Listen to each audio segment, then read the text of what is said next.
Mommy. I heard my daughter's voice, sounding surprised and worried. I tried hard to stay awake, but I couldn't, and I fell unconscious right in front of her. When I woke up, I was in a hospital bed. My daughter was holding my hand tightly, not wanting to leave me alone. I felt bad for scaring her.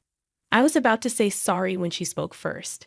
Mommy, the baby in your tummy says they don't want Daddy to erase them. Her words surprised me. My name is Linda Williams. I'm 27 years old, and I take care of our home. I live with my husband, Mark, who is 2 years older than me, and our daughter, Sarah, who is 4 years old. Before, I used to work as a sports trainer, but I had to stop because I got pregnant. It made me sad to leave my job, but I wasn't feeling well often after I found out about the pregnancy, so I didn't have a choice. It was tough for me to quit, but there were some good things too. Before that, Mark didn't really help out much with chores or taking care of Sarah, but he started doing more to help me out. Even though I was worried about my health, I was happy to see Mark changing. I thought things would be okay. Mommy, wake up. It's morning. I woke up to Sarah's voice, and it was already 7 a.m. Sarah's daycare bus comes at 7:30 a.m., so I got up quickly. Oh no, Sarah, we have to get ready fast. What happened? We slept too late. If we don't hurry, we'll miss the bus. While brushing my teeth, I worried that Sarah might get confused. When I left the room, I realized I hadn't seen Mark anywhere. He usually leaves by 7:15 a.m., so he should still be at home. Maybe he's downstairs having breakfast. I felt a bit annoyed that he didn't check on us, but I headed for the stairs. Then it happened. I slipped, and for a moment, I felt like I was flying through the air. I'm going to fall. I reached out instinctively and grabbed onto the handrail, stopping myself from tumbling down the stairs. Phew, that was close. I immediately put my hand on my stomach, but I didn't hit it, and it didn't hurt. Just as I let out a sigh of relief, Sarah, looking worried, rushed over. Mommy, are you okay? I'm fine, honey. Sorry for scaring you. I reassured Sarah as I hugged her tightly. Then Mark, hearing the noise, hurried over from downstairs. What happened? I slipped and almost fell down the stairs. Whoa, be careful. I'm sorry, but it felt like the floor was really slippery and… Wait a minute. I noticed that the floor looked cleaner than usual. I hadn't noticed before, but the wooden floor in the hallway was shining, like someone had polished it. Mark then explained in a flustered tone. All right, I waxed the floor last night. Waxed? Why did you suddenly decide to do that? I noticed it while cleaning the floor, but I guess I got a little too excited. I'm sorry, Mark explained. Oh, I see. I was surprised that he had waxed the floor, something he had never done before. But lately, he had been helping out a lot more with chores around the house. So maybe he was starting to notice the little things. Once men start paying attention to details, they just can't stop, can they? Even though it seemed a bit strange, I decided not to worry about it. A few days later, on a Sunday, Mark had to work, so I took Sarah to the park by ourselves. Before, I used to run around and play with Sarah, but I couldn't do that now. I watched Sarah happily playing on the swing, with a water bottle Mark had prepared for me in my hand. Who would have thought that Mark would start preparing things like a water bottle for me? When Sarah was born, Mark wasn't interested in anything at home. It still makes me emotional when I think about it. He didn't seem interested in Sarah either, so whenever I talked to him about it, he got upset, and he started coming home from work later and later. The fact that he now prepares a water bottle for me is still surprising, but it makes me really happy. Thinking about this and feeling a bit thirsty, I decided to take a sip of the tea Mark had made for me. Then, Mommy, Sarah called out suddenly. After drinking about a quarter of the bottle, I suddenly felt dizzy and started to feel unsteady on my feet. I held onto the swing's fence for support, but even then, I could feel myself getting weaker, and it was hard to stay standing. Mommy, what's happening? Help, Mommy! I heard Sarah's voice, sounding surprised and worried. I tried my best to stay conscious, knowing that if I fainted, Sarah would be left alone. But despite my efforts, I collapsed while shielding my stomach. When I woke up, The first thing I saw was the bright white ceiling above me. I felt disoriented for a moment, but then I noticed the smell of disinfectant and saw a nurse approaching, asking, "Are you okay?" It dawned on me that I was in a hospital, and then I thought of Sarah. "Excuse me, do you know where my daughter is?" She was with me when I passed out. I asked the nurse as I sat up. She nodded understandingly and reassured me with a smile. "She came to the hospital with you in an ambulance. She should be with your husband now." "My husband?" "He left work early to come here. He arrived a little while ago. He's such a caring husband," the nurse informed me before leaving the room to call them. Feeling relieved that Sarah wasn't alone, my head started spinning again, and I collapsed back onto the bed. Why did I faint when there were no issues during my previous prenatal checkups? Was it because I moved around too much, or did I eat something bad? As these thoughts raced through my mind, I suddenly remembered the tea from the water bottle that I had drunk just before I fainted. Come to think of it, that tea, just as I pondered this, the door opened, and the nurse, a doctor, Mark, and Sarah entered. "Mommy," Sarah exclaimed with relief. "Sarah, I'm so glad you're here. I'm sorry for leaving you alone," I said, relieved to see her. "I'm okay. But what about Mommy? Are you okay, Mommy?" Sarah asked, sounding worried. "Yeah, I'm feeling better now," I reassured her, patting her head as she rushed over to me. The doctor smiled beside me. In the end, the doctor decided that I needed to stay in the hospital for 2 or 3 days. After they finished examining me, both the doctor and the nurse left the room. Mark said, "I'll go get a drink," and he left too. In the hospital room, it was just me and Sarah. Then Sarah seemed a bit uneasy, like she wanted to say something. "What's on your mind, Sarah?" I asked. "Mommy, can you promise not to tell Daddy a secret?" Sure, but why?" I was curious, but I agreed, and Sarah leaned in closer to me with a serious expression. "The baby says they don't want Daddy to make them disappear." Huh? I was momentarily stunned, unable to comprehend what Sarah was trying to say. Sarah then looked a bit frustrated and spoke louder. "The baby says Daddy's being mean, and the tea in the water bottle." Her words caught me off guard. I had also noticed an odd bitterness in the tea from the water bottle. When I drank it, I thought maybe Mark had bought a different kind of tea, so I didn't think much of it at the time. But now, thinking back, I felt a wave of dizziness right after drinking that tea. A small part of me wondered if there was a connection to my fainting spell. "But what does it mean?" the baby is saying. "Hey, Sarah. Sorry I took so long. The cafeteria was busy." Mark interrupted as he walked back into the room. I was so surprised by his sudden appearance that I couldn't bring myself to ask Sarah further about what she meant. Sarah seemed uncomfortable and buried her face in the bed. "Is everything okay?" Mark asked, noticing the tension in the room. "Nah, it's nothing," I replied, trying to brush off the tension. "Well, whatever. I'm heading home for today. I have work tomorrow. Just rest up, okay?" Mark said as he took Sarah's hand and left. Sarah hesitated for a moment before following him. "Let's go home with Daddy today. Mommy is staying at the hospital," Sarah said as they left. "Oh, okay," I replied, feeling uneasy as they walked out.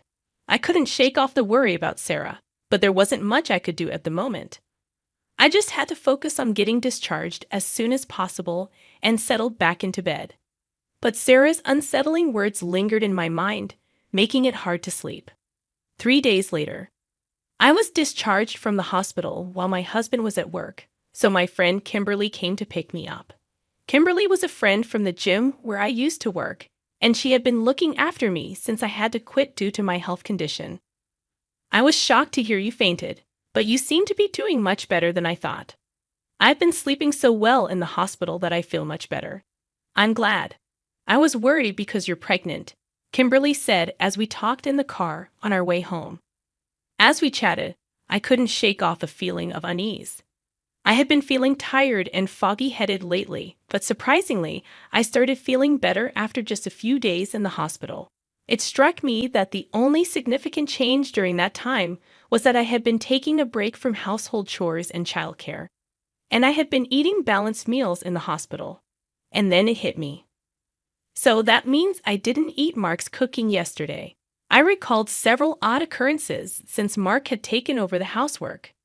Besides almost slipping on the freshly waxed floor, there were other incidents that bothered me.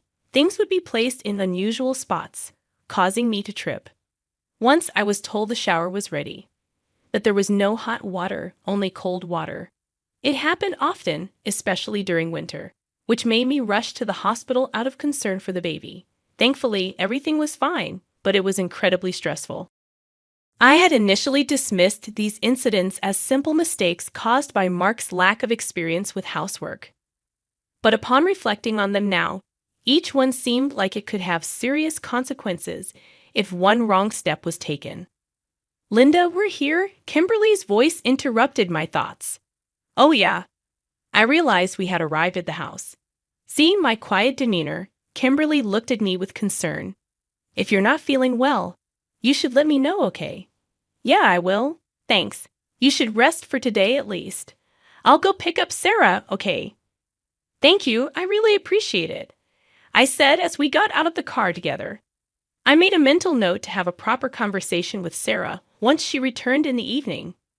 When Sarah came home with Kimberly, she even brought some deli food for dinner and told me to call her if anything happened before leaving. She was like a superhero, and I couldn't help but feel grateful. As we ate dinner with the deli food Kimberly had brought, I felt surprisingly well, so I decided to talk to Sarah again. "Can we discuss what happened the other day?" I asked, and Sarah nodded seriously. "Sure, Mommy. What do you want to talk about?" she asked. "Do you think you could talk to the baby in my belly, Sarah?"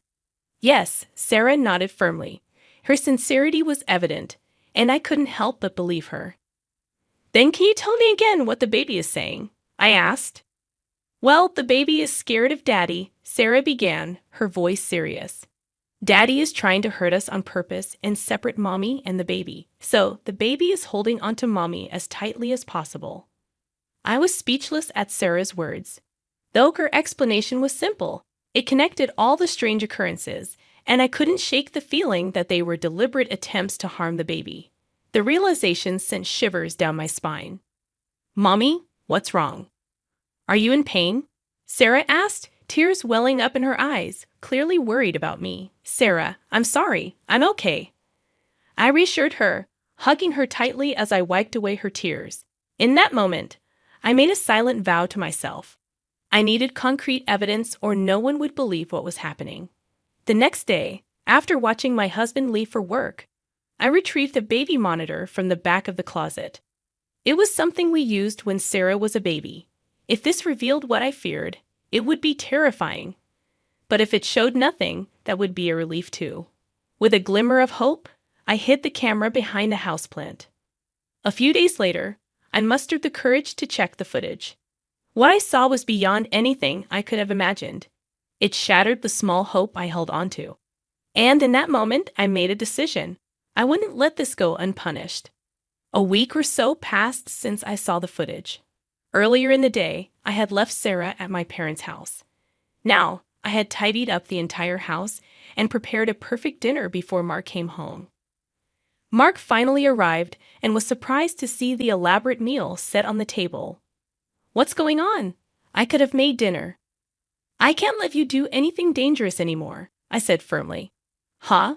What do you mean?" Mark asked, a hint of caution in his eyes. "I mean exactly what I said. What have you been feeding your pregnant wife all this time? I don't understand it at all." "My health has improved significantly since I stopped eating your cooking for the past week," I explained, my tone serious. Mark seemed slightly shaken by my words. As I continued to speak, I noticed his expression shifting. "I've been pretending to eat your cooking and throwing it away," I confessed. Mark's eyes widened in surprise. Meanwhile, as I investigated around the house, I noticed that the non-slip pad under the rug was missing, and the anti-tip device on the bookshelf next to the bed had been removed. It sent shivers down my spine. These actions weren't just aimed at our baby. They implied that I was also a target. When I glanced at Mark, I noticed his mouth twitching as he attempted to force a smile. Suddenly, I recalled instances when body wash had spilled on the bathroom floor after a shower and items had fallen from shelves. If I had slipped and hit my stomach during any of those incidents, it could have been disastrous. Those were just coincidences, right? Maybe I just made a little mistake, I mused aloud. I thought so too, until I saw this. I thrust my phone in front of his face and played the footage recorded on the baby monitor. In the video, Mark was clearly heard speaking on the phone. I understand, but it's not going as planned. It's surprisingly difficult to make someone disappear in an accident. Well, two people. It would be best if the baby in the belly could disappear too. Mark's voice echoed from the video. The words sent chills down my spine, no matter how many times I heard them. As I watched Mark, I noticed him trembling slightly and remaining silent. Despite my wariness, I continued to speak. The person on the phone is a woman, isn't it? You're discussing doing terrible things once I'm gone, things too disgusting to even mention. How dare you spy on me like this? I'll sue you. Do you even understand what you've done? Just shut up. Just shut up. Mark exploded, his face turning bright red as he lost control and lashed out at me. Instinctively, I hunched over to protect my stomach. Suddenly, there was a loud bang, and I heard Mark scream, "Landa, are you okay?" "Kimberly, thank you," I said with relief as I looked over to find Kimberly, who had easily subdued Mark and was now laughing. In fact, she's a strong woman who has won the national wrestling tournament multiple times. I had asked Kimberly to stand by in the next room just in case. Mark, pinned down by Kimberly, was now shouting angrily, "You think you're alive because of me, right? Yet you keep bothering me with demands to play with the kids and help with housework. If you all would just disappear, I could live freely. Just get lost, for my sake, you idiot."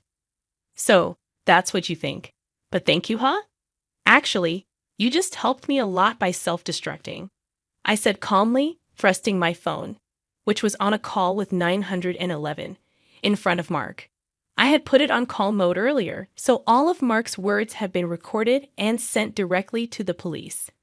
"Please, not the cops," Mark pleaded, struggling to escape Kimberly's grip, but she held him firmly in place. "I'm sorry, I was wrong, please. I apologize. Forgive me." Mark continued to beg, but it was too late for apologies. "That's not something you can get away with just by apologizing. What you were about to do." "Don't say such things," Mark interrupted, thrashing around. Suddenly, the sound of several footsteps and a voice saying, "We're coming in," echoed, and police officers entered through the unlocked door. In no time, Mark was taken away. Even as he was being escorted out, he pathetically clung to me, pleading for help. A subsequent investigation uncovered Mark and his mistress's sinister plan. Their objective was to eliminate me, who stood in their way, so they could be together. Even if they failed to get rid of me, they planned to fabricate a story about the loss of our child due to my carelessness, leading to divorce. Moreover, they hoped to blame me for the incident to claim compensation during the divorce proceedings. The audacity of their scheme leaves me speechless. Even now, the thought of what could have happened if I hadn't noticed anything sends chills down my spine. "Mommy, the baby is happy. She says she can always be by your side," Sarah said as soon as I picked her up. "Yes, I'm so glad. It's all thanks to you," I said, thanking my daughter from the bottom of my heart as tears of relief flowed. "Mommy, why are you crying?"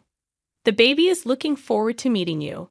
"I'm also very excited," Sarah said, noticing my tears. A month after Mark's arrest, our divorce was finalized. A few months later, with Matt by my side, I gave birth to a healthy baby girl. Sarah was overjoyed to meet her little sister and has since become a very reliable big sister.